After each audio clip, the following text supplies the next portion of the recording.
Olá, leitores! Tudo bem com vocês? Vamos continuar a nossa leitura na página 100 do livro Casais Inteligentes Enriquecem Juntos. Como funciona o empréstimo? Se o preço do objeto desejado for pouco superior à quantidade de que a criança dispõe, pode-se propor sua complementação, abatendo-se esse valor da próxima mesada e incluindo-se obrigatoriamente algum juro pelo empréstimo. Esse juro pode ser proposto em valores. Eu lhe empresto 10, mas na próxima mesada você receberá R$11 a menos, por exemplo. Quando as crianças ainda não aprenderam matemática financeira, a criança deve entender que, se precisar usar o dinheiro dos outros, terá de pagar uma taxa por isso. Os juros não devem ser justificados como multa, e sim como um aluguel pago pelo uso do dinheiro que não se possui. Como poupar? Uma alternativa mais interessante é ensinar a investir. Premiem a perseverança em busca de um objetivo. Digamos que seu filho lhes peça um brinquedo de R$50. Proponham a ele que guarde R$10 por semana, durante 4 semanas, e que vocês completem os outros 10 para comprar o brinquedo. Não se esqueçam de explicar que o banco funciona exatamente assim. Quando a família quer comprar um carro, guarda dinheiro no banco para pagar menos do que ele vale, já que o banco, ao pagar juros, vai contribuir com o desembolso de parte desse valor. Dinheiro na adolescência. A adolescência, fase complicada que é, traz novos desafios financeiros aos pais. Essa é uma idade em que os filhos gastam mais. Aumentam os preços da mensalidade escolar, do material didático, dos presentes e dos hábitos de lazer. Como a maior necessidade do adolescente é sentir-se parte de um grupo, surgem demandas de maiores gastos relacionados a modas e manias. O adolescente, em sua eterna busca de liberdade, pensa mais em viagens e passeios. Por um capricho da natureza ou da nossa sociedade, essa fase de orçamento mais exigente coincide com a época em que os pais começam a considerar a diminuição do ritmo de trabalho. É um drama, pois os conflitos da adolescência colidem com as neuroses da maturidade. Administrar esses conflitos é um desafio, por isso os pais precisam estar conscientes de que seus filhos precisam. Se a mesada for uma prática, devem rediscutir periodicamente, talvez a cada semestre ou ano, as necessidades dos filhos e estabelecer um valor adequado às suas demandas pessoais. Comecem a preparar seus filhos para a independência. Sugiro que, à medida que buscarem maior autonomia, vocês lhe ofereçam uma mesada mais poupuda, para que eles próprios assumam suas despesas e administrem os gastos com a educação, lazer e alimentação fora de casa. Alguns pais temem confiar recursos aos filhos adolescentes com receio de que cometam loucuras impensadas, como gastar além da conta com hobbies, namoro e baladas. Esse raciocínio está equivocado, pois não é a disponibilidade de dinheiro que leva o jovem a cometer bobagens, e sim a falta de orientação ou de confiança nos pais. Talvez a oportunidade de dar um voto de confiança ao jovem facilite a travessia da complicada fase da adolescência. Se tiverem condições, os pais poderão garantir casa, comida e estudos, por exemplo. E uma mesada ajudará o jovem a cobrir gastos pessoais, cada vez mais íntimos. A própria busca natural de sonhos maiores de consumo será um incentivo ao jovem para que trace seu plano pessoal de estudos e trabalho. Poucos são os jovens que não ficam angustiados quando chega o momento de se decidir por uma carreira ou quando se veem obrigados a optar entre trabalho e estudo. As limitações financeiras certamente influenciam essas decisões, nem sempre de forma coerente. É sensato decidir pelo trabalho e adiar por alguns meses ou anos o sonho da formatura, quando a família não tem condições de pagar uma faculdade. Essa dolorosa decisão tem até mesmo o aspecto positivo, de permitir ao jovem maior amadurecimento. Mas não é coerente a escolha de determinada carreira em detrimento de outra por razões financeiras. Serei médico porque ganhei mais. Serei médico porque ganharei mais. Essa é uma grande bobagem. Profissionais medíocres e desmotivados jamais atingem o sucesso em profissões de alto nível. Por outro lado, profissionais apaixonados por seu trabalho fazem com que o sucesso os persiga. A melhor recomendação aos jovens é seguir seu coração e não o dinheiro, na hora de escolher uma profissão. O dinheiro virá atrás, com certeza. Crianças e jovens com problemas financeiros. Quando mal utilizado, um bom instrumento de aprendizagem pode gerar efeitos contrários aos esperados.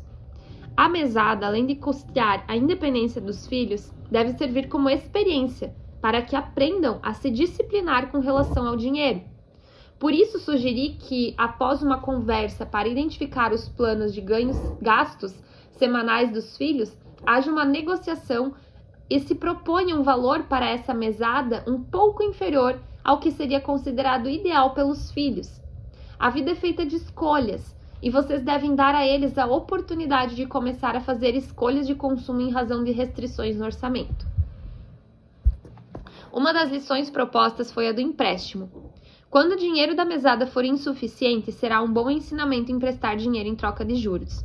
Mas se a criança não entender a desvantagem de pagar juros e começar a entrar no vermelho de forma recorrente, será hora de suspender a prática do empréstimo e mudar a lição. Uma forma muito simples de aprender a se disciplinar com relação à renda é a utilização de um sistema de envelopes para cada necessidade. Quando perceberem que seu filho tende a ter problemas financeiros frequentes, orientem-no para, no momento em que receber a mesada, dividir o dinheiro em envelopes específicos para cada gasto principal. Um envelope para as baladas, outro para os lanches, outro ainda para a compra de roupas, para a compra de livros e assim por diante. À medida que usar o dinheiro de cada envelope, o simples fato de perceber que a verba se esgota evitará que o jovem exagere nos gastos, disciplinando-o com relação ao orçamento. Quando o dinheiro de um envelope acabar, isso significa que ele não poderá fazer mais nenhuma despesa específica até o próximo pagamento. Os resultados são fantásticos. O mesmo mecanismo vale também para desenvolver a disciplina financeira em famílias de baixa renda. Menos de 2 salários mínimos por membro da família, em minha opinião. No dia do pagamento, todo o dinheiro recebido deve ser dividido em envelopes.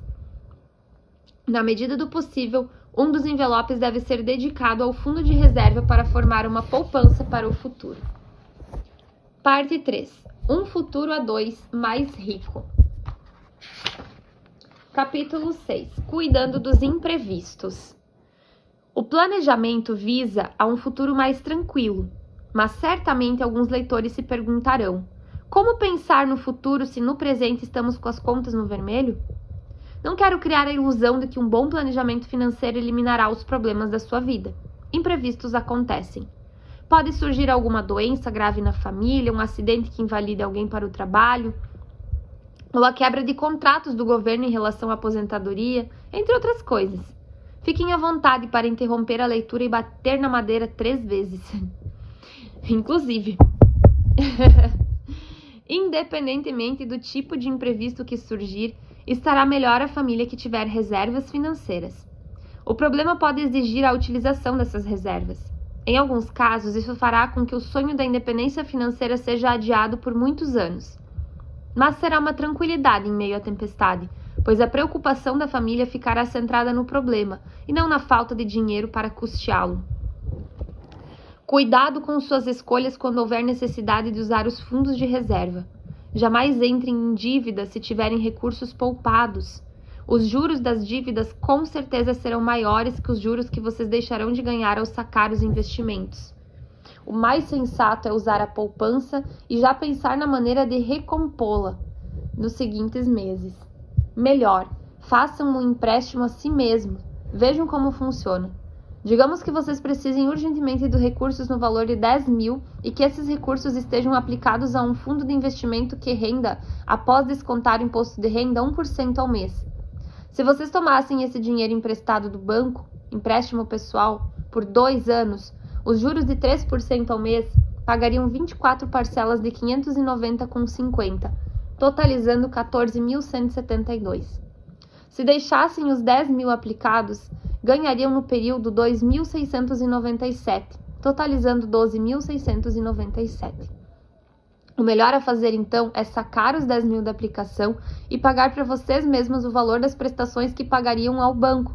O resultado será fantástico. O problema ocorre quando não há reservas ou quando as reservas acabam. Nesse caso, não há remédio. É hora de recorrer aos financiamentos para evitar soluções dramáticas, como tirar um filho da escola, abandonar os estudos ou grandes projetos de vida. Alternativas de financiamento. Na hora de pedir dinheiro emprestado, há certa hierarquia nas taxas de juros a que vocês precisam atender.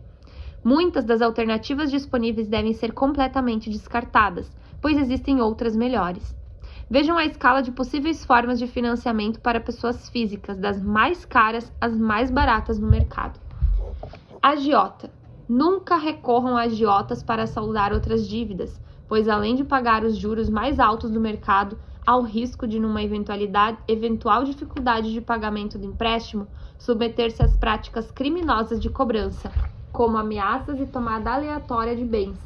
Em geral, as pessoas recorrem a agiotas em duas situações: quando não há alternativas e quando se sentem envergonhadas de negociar seriamente com o seu banco. A primeira hipótese só pode ser evitada com planejamento e negociação antes de a bomba estourar. A segunda situação requer a atitude de dar mais valor ao próprio dinheiro e enfrentar os problemas.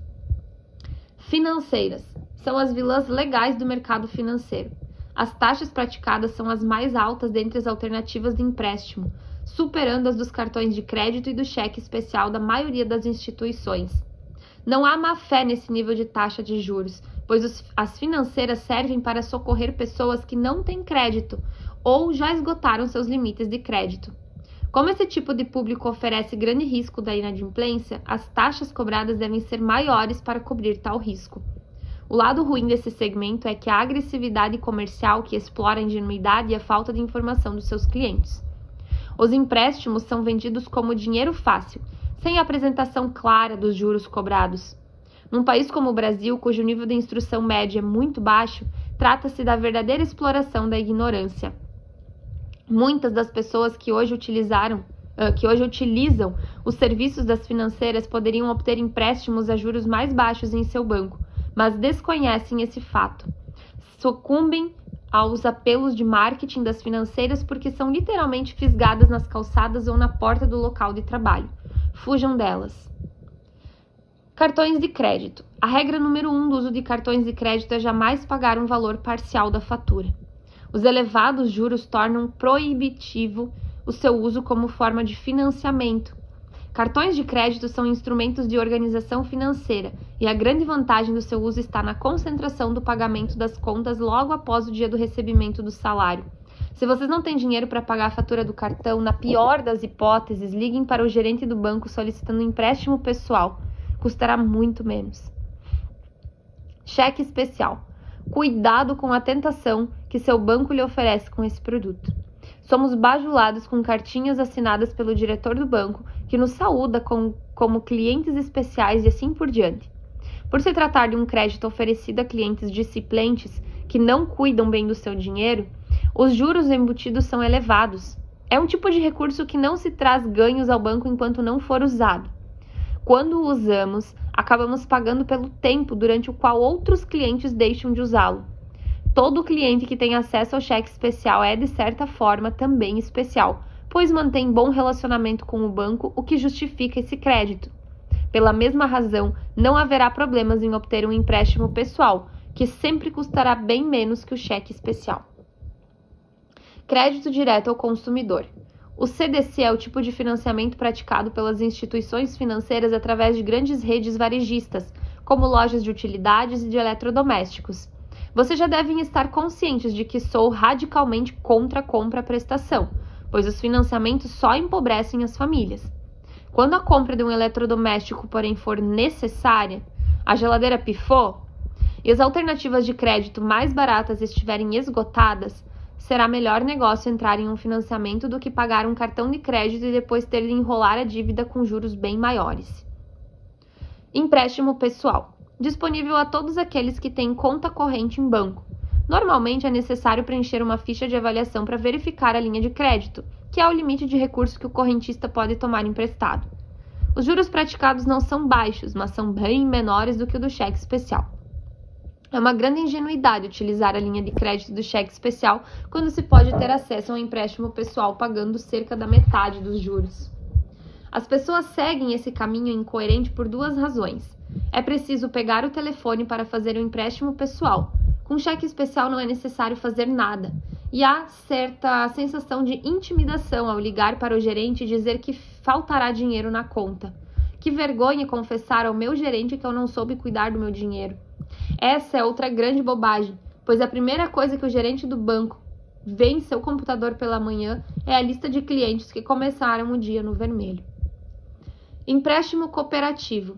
Certos segmentos profissionais e trabalhadores de algumas empresas reúnem-se em cooperativas de crédito ou bancos cooperativos para obter melhores condições de juros. A grande vantagem de se vincular a uma instituição desse tipo é que o perfil dos seus correntistas é mais homogêneo, assim como os hábitos de investimentos e captações são de recursos. Por isso, há menos risco e os spreads praticados são menores. Quem investe em fundo cooperativo não obtém boa rentabilidade, mas na hora de pedir empréstimo, os juros são menores que os praticados nos empréstimos pessoais, pois o objetivo dessas instituições é garantir crédito a preço mais justo, mais baixo para os cooperados. Se sua categoria profissional conta com alguma cooperativa de crédito, analise as vantagens de aplicações oferecidas. Empréstimo trabalhador, vinculado à folha de pagamento. Uma forma interessante, ou seja, menos cara, de crédito é o empréstimo vinculado à folha de pagamento, acertado entre bancos e empresas que favorecem os empregados. Os juros praticados dependem muito do porte e do relacionamento bancário da empresa, mas são sempre bastante inferiores aos juros do empréstimo pessoal. O que viabiliza esses juros vantajosos é a garantia que a empresa oferece com o pagamento do salário do funcionário. Quando ele toma emprestado, o banco é autorizado pela empresa a descontar as prestações da dívida diretamente do pagamento mensal do funcionário, não havendo risco de inadimplência. Se o funcionário for demitido, a empresa arcará com a dívida. Como o trabalho de análise de crédito não precisa ser feito, a empresa que faz, e como a garantia do recebimento é bem maior, o banco cobra juros bem menores para tais operações. Antecipação de créditos. A cada ano existem duas oportunidades de pagar menos juros por dívidas acumuladas. A antecipação de restituição do imposto de renda e a antecipação do 13º salário. Os bancos oferecem aos trabalhadores a oportunidade de receber esses recursos com um ou 2 meses de antecedência e cobram juros por essa antecipação. Como no desconto em folha, os juros são reduzidos, pois há poucas chances de o trabalhador deixar de receber os recursos. Não deixam de ser empréstimos como quaisquer outros e devem ser evitados por aqueles que mantêm as contas em ordem. Mas para quem está com dívidas mais caras, essa é uma boa chance de pagar parte da sua dívida e assumir um empréstimo mais barato. Hipoteca de imóvel. Quem já possui um imóvel quitado ou com a maior parte do financiamento já pago, conta com um grande trunfo no mercado de crédito. Cresce no Brasil o empréstimo com garantia de imóvel, conhecido também como hipoteca, que, por contar com a garantia de propriedade, permite oferecer ao devedor juros que estão entre os mais baixos entre as modalidades de crédito. O funcionamento é simples. Quem precisa de dinheiro aliena o imóvel em nome da instituição que empresta recursos e voltará a ter a propriedade assim que quitar a dívida. Como ninguém quer correr o risco de perder um imóvel, a hipoteca é uma boa solução quando o empréstimo é tomado para eliminar de vez grandes dívidas, de maneira planejada e sem risco de não se conseguir arcar com as prestações. Financiamento de automóveis. Quitar uma dívida ou pagar a última prestação de um grande financiamento, como de um automóvel, traz uma sensação deliciosa, um grande alívio. Esse alívio, porém, pode esconder grandes armadilhas. Para quitar o automóvel, a família cometeu pequenos deslizes que deram início à perigosa bola de neve de uma dívida do cheque especial. Ela pode começar com um valor pequeno e tornar-se uma fortuna em poucos meses. A sugestão que dou a muitas famílias endividadas que têm um automóvel já pago é que o vendam para saldar a dívida imediatamente. E se o carro for mesmo imprescindível no dia a dia, comprem outro, talvez de menor valor, financiado.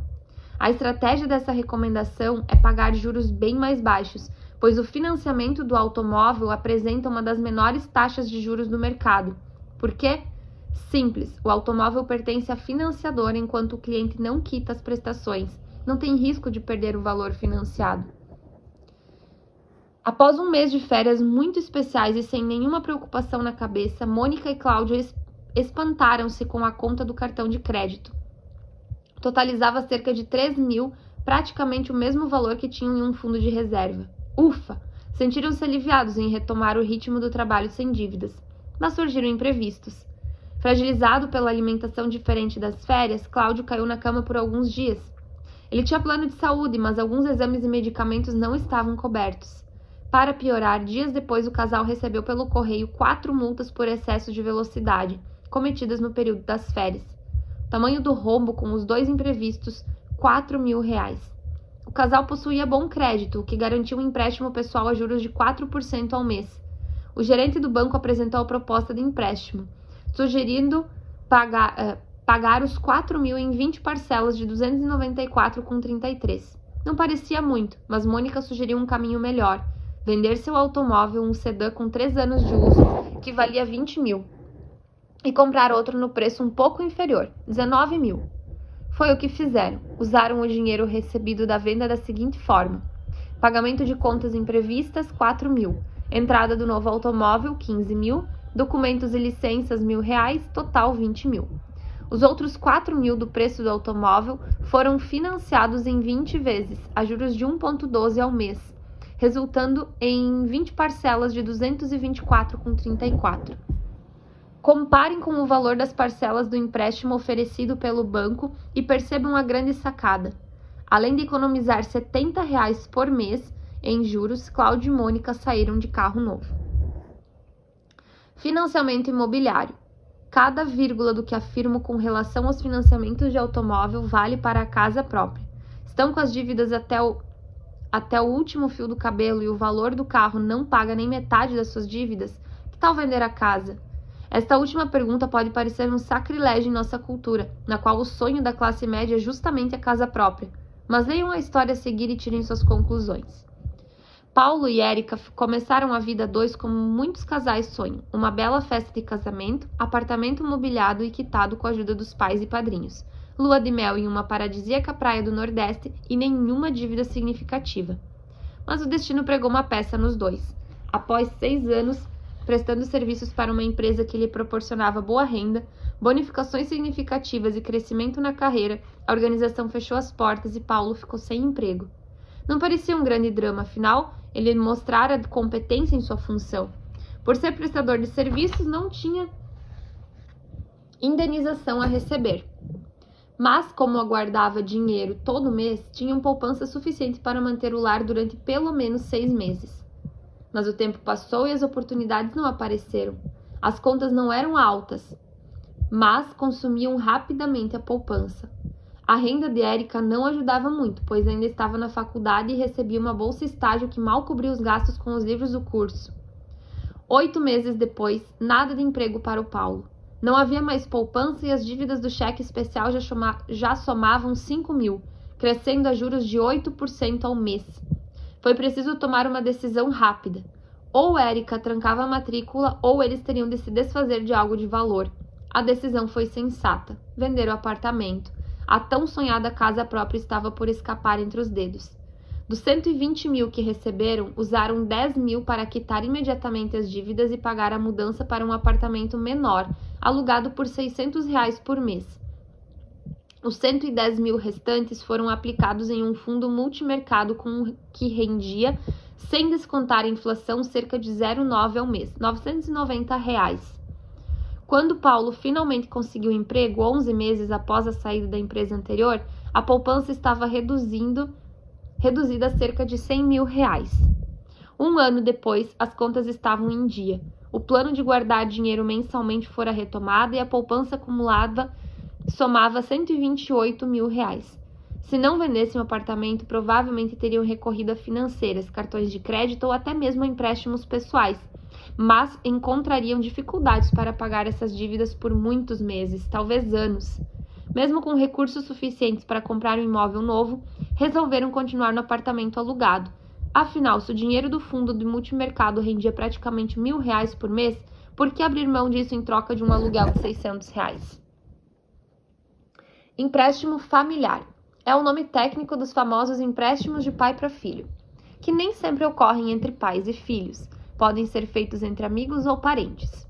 Uma alternativa talvez bem mais econômica quando o dinheiro falta é recorrer a algumas pessoas próximas, com quem se tenha um relacionamento de confiança mútua.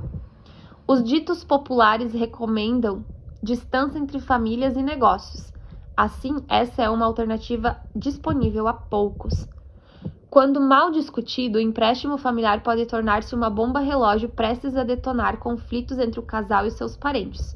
Mas, quando bem negociado e principalmente bem documentado, o empréstimo familiar é um excelente negócio para as partes envolvidas.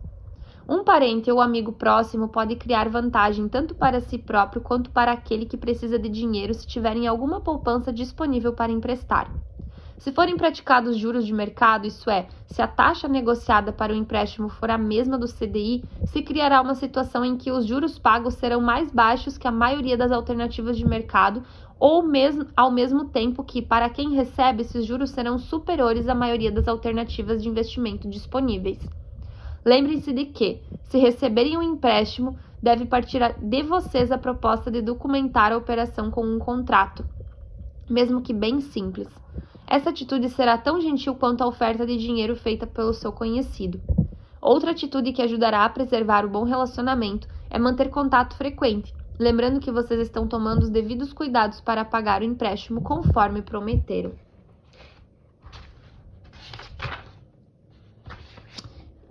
Agora confirmam o montante que vocês estariam devendo após um período de 12 meses em cada uma das alternativas escolhidas se pedissem um empréstimo ou entrassem em um financiamento de R$1.000. Cartão de crédito, depois de 12 meses a dívida seria de R$4.247,87. Financeira seria R$3.190,17. Cheque especial, R$2.652,87. Empréstimo pessoal, R$1.553,66. Empréstimo cooperativo, R$1.324,56. Empréstimo consignado, R$1.265,26. Financiamento de automóvel, R$1.256,36. Financiamento imobiliário, R$1.148,43. Financiamento familiar do CDI, R$1.087,31. Deixo bem claro que, apesar das diversas alternativas de dinheiro na mão, não estou afirmando que os financiamentos são bons negócios. Ao comprar um carro financiado, Cláudio e Mônica se deram bem porque deixaram de gastar R$70 por mês em juros, economia de R$1.400 em 20 meses. Mas as prestações de R$224,34 somam R$4.486, um gasto total de R$486, somente em juros. O ideal é fugir dos financiamentos, que empobrecem as famílias. Quando não houver alternativa, deve-se optar pelo mais barato, sempre. Uma das estratégias fundamentais da redução do pagamento de juros é a substituição de dívidas. Sempre que puderem, peçam dinheiro emprestado a juros mais baixos para quitar, total ou parcialmente, dívidas mais caras. Muita gente faz exatamente o contrário. Recorre a agiotas e financeiras mais caros para limpar a ficha no banco mais barato. Esse é um erro grave. O receio de assumir mais uma dívida é bobagem, pois 2 dívidas de 10 são a mesma coisa que uma dívida de 20. Se vocês puderem pagar menos juros em uma parte das dívidas, mão à obra. E paramos hoje, então, na página 116, continuando na próxima leitura, na página 117.